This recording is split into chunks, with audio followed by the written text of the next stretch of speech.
কলকাতা পুলিশের মহিলা কনস্টেবল হিসেবে নিয়োগপত্র উত্তরবঙ্গের ৩৫ জন মহিলার।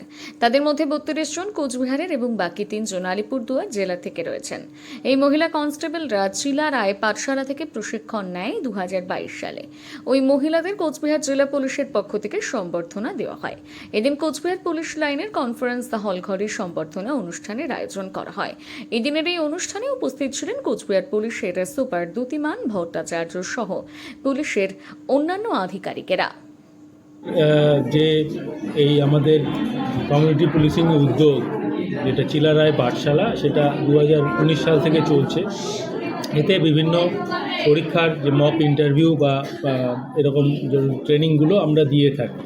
তো এবারও প্রচুর ছেলে মেয়ে এখান থেকে কলকাতা পুলিশের যে কনস্টেবল, লেডি কনস্টেবল, তাতে উত্তীর্ণ হয়েছে এবং আরও একটা ব্যাচ আমরা শুরু করেছি, যেটা ওয়েস্ট বেঙ্গল পুলিশের কনস্টেবল, লেডি কনস্টেবলের জন্য তারা উত্তীর্ণ হবে, তাদের জন্য আমরা পাঠ্যক্রম এখানে চালু করেছি। তো এইরকম উদ্যোগ কোচবিহার জেলা পুলিশের সর্বদা থাকবে, যাতে এখানকার ছেলেমেয়েরা ভালো চাকরি পায়, এটা আমরা সর্বদা চেষ্টা করি।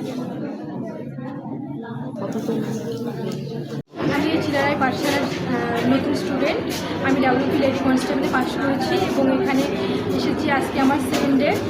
তো খুব ভালো লেগেছে, প্রথম দিন এসেই ভালো লেগেছে। স্যার খুব ফ্র্যাঙ্কলি এবং বন্ধুত্বপূর্ণভাবে সব কিছু বোঝাই দেন আর আমাদেরকে আর কি সব বিষয়ে গাইড করেন। কতটা সুবিধা হয়েছে এই পাঠশালায় পড়ে? সুবিধা বলতে আমি তো একটু মক টেস্ট দিইনি সেভাবে, আমি নতুন এসেছি। তো প্রথম দিন তার স্যার এমনিতে বেসিক সব কিছু বলেছেন, নিয়মকানুন কীভাবে ঢুকতে হবে, কীভাবে বেরোতে হবে, আর আজকে হয়তো মক টেস্টে অংশগ্রহণ করবো। আচ্ছা, আর তোমার নাম?